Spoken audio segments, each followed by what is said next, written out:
Hai guys, selamat berjumpa kembali pada channel novel populer viral yang keren ini. Saat ini admin akan menghadirkan sebuah novel yang viral dengan alur cerita yang sangat menarik dan seru, yang berjudul Kaisar Agung Seni Bela Diri. Sebelum mengikuti keseruan ceritanya, mohon bantuan kalian untuk subscribe, like, dan share video yang ada di channel ini. Selamat menikmati.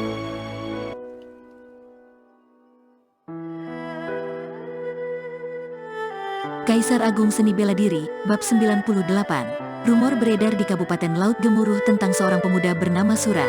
Aku dengar bahwa setelah Sura meninggalkan kuil Guntur, dua orang suci bela diri mengejarnya.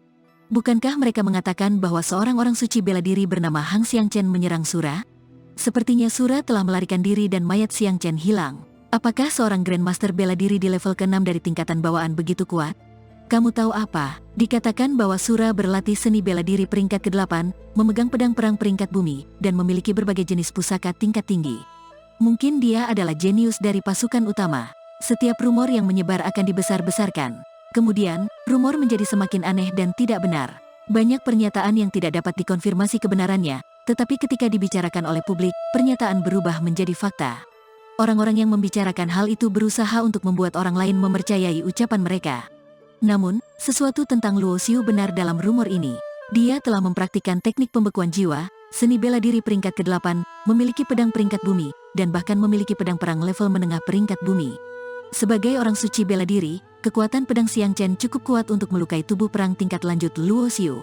Luo Xiu sengaja menerima serangan pedang Xiangchen dengan tubuhnya. Pertama-tama dia melakukan ini untuk membuat Xiangchen kehilangan kewaspadaannya dan bertindak ceroboh, sehingga dia bisa memanfaatkan kesempatan untuk mengaktifkan keterampilan transformasi misteriusnya, lalu membunuh Xiangchen dengan satu serangan pedang. Kedua, dia ingin memicu jiwa kekalnya.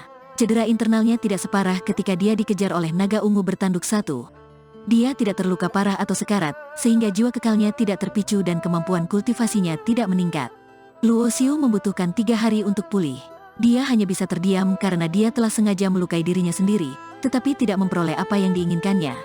Namun, dia juga mengerti bahwa jiwa kekal hanya bisa dipicu ketika dia terluka parah atau berada di ambang kematian dan memiliki keinginan kuat untuk bertahan hidup. Tidak perlu dikatakan lagi manfaat dari memicu jiwa kekal, tetapi ini adalah masalah hidup dan mati. Jika tidak berhati-hati, dia bisa kehilangan nyawanya. Aku sudah menyentuh sebagian dari prototipe kesadaran pedang. Kekuranganku adalah kekuatan indera spiritual. Kombinasi niat membunuh dan keterampilan pedang mengingatkan Luo Xiu untuk menguasai misteri kesadaran pedang. Oleh karena itu, begitu pulih, dia bersembunyi di pegunungan Guntur dan fokus berlatih teknik pembekuan jiwa. Ini adalah teknik kultivasi peringkat 8 untuk membekukan jiwa, serta jauh lebih berharga daripada teknik pemurnian tubuh Vajra dan teknik misteri kegelapan. Seiring berjalannya waktu, Luo Xiu yang fokus berkultivasi tidak tahu bahwa ulang tahunnya yang ke-15 tahun telah berlalu. Dia telah berkultivasi di pegunungan Guntur selama 3 bulan. Basis kultivasinya telah meningkat dari level ke-6 ke level ke-8 tingkatan bawaan. Sebagian besar batu vitalitas di cincin penyimpanannya telah dikonsumsi. Dia harus menyimpan beberapa cadangan, dan batu vitalitas yang tersisa tidak cukup baginya untuk menembus ke level ke-9 tingkatan bawaan, sehingga dia harus menghentikan kultivasinya untuk sementara waktu. Luo Xiu yakin bahwa tidak akan butuh waktu lama baginya untuk menerobos ke level ke-9 tingkatan bawaan. Setelah menjadi Grandmaster bela diri tertinggi, tugas selanjutnya adalah menerobos ke tingkatan pemurnian ilahi. Orang suci bela diri sangat langka di seluruh negara bagian tanah langit. Tidak sulit untuk mencapai tingkatan bawaan, tetapi berkali-kali lebih sulit untuk mencapai tingkatan pemurnian ilahi. Ada banyak Grandmaster bela diri bawaan, tetapi orang suci bela diri sangat langka. Mereka semua adalah tulang punggung pasukan utama dan memiliki posisi tinggi.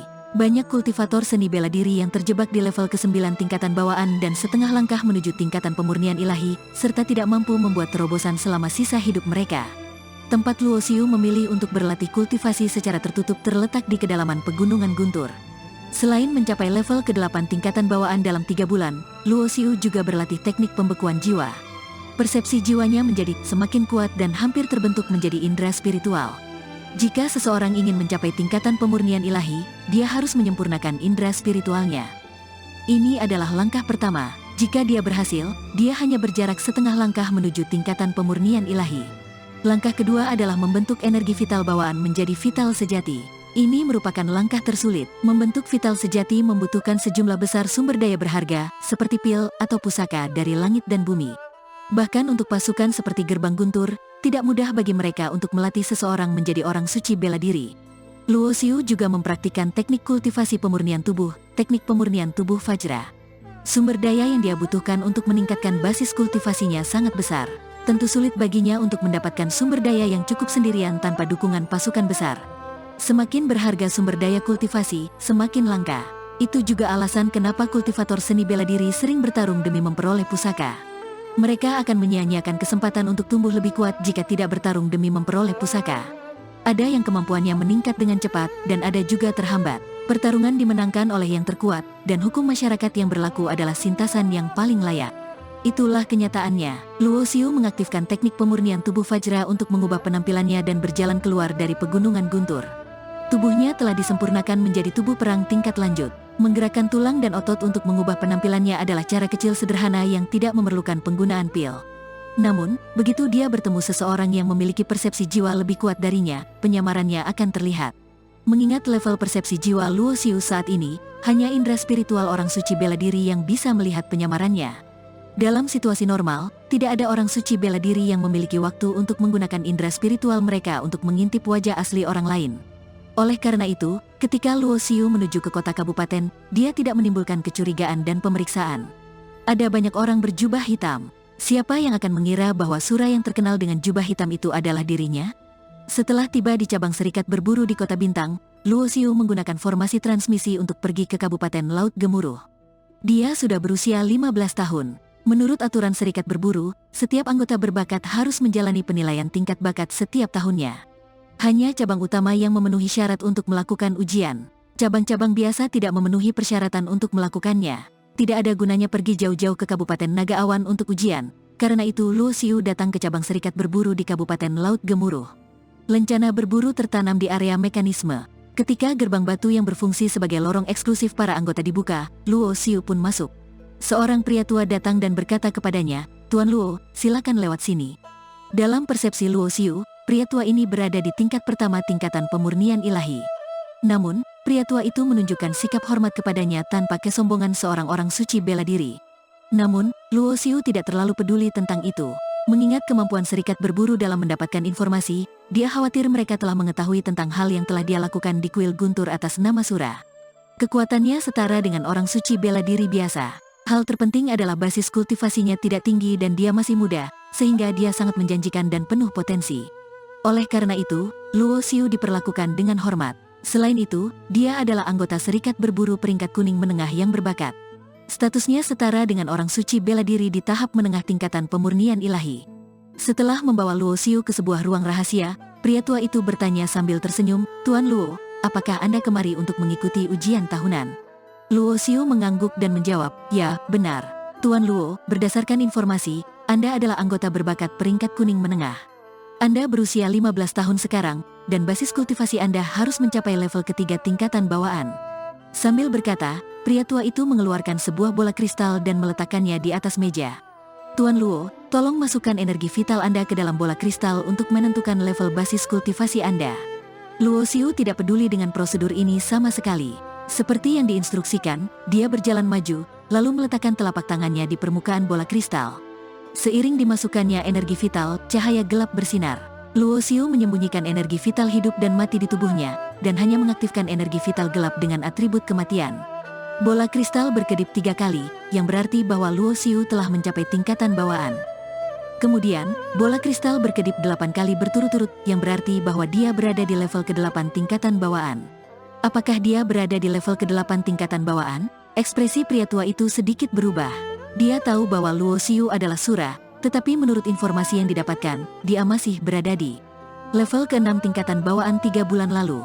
Bagaimana mungkin dia bisa mencapai level ke-8 tingkatan bawaan begitu cepat? Namun, itu adalah hal privasi Luo Xiu. Tidak pantas bagi pria tua itu untuk menanyakannya karena akan bertentangan dengan aturan. Setiap orang memiliki rahasia mereka sendiri, tetapi dilarang untuk mencari tahu rahasia orang lain, tidak peduli seberapa besar atau kecil rahasia tersebut.